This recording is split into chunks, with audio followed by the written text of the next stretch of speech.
இப்போ வினோத்தோட படமா இது விஜய் படமா யாரோட படமா இருக்கும்னு நினைக்கிறேன்? இது எங்கள் பாலையாவோட படம்.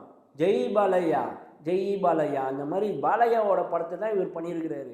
பாலையாவோட மாசு என்ன தெரியுமா? சும்மா ஹெலிகாப்டரில் இங்கேருந்து கையில் கட்டி ஹெலிகாப்டரை தூக்கி அடிப்பார்.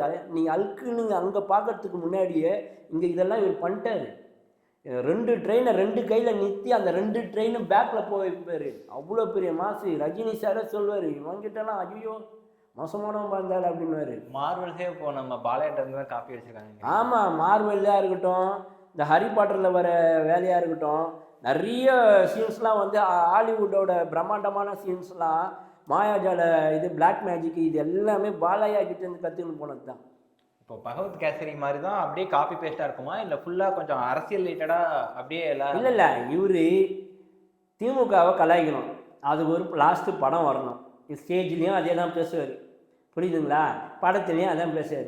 அதுக்கு பார்த்தீங்களா என் தலையில் பார்த்தீங்களா, அதுதான் நடக்க போகுது. ஆனால் பராசக்தி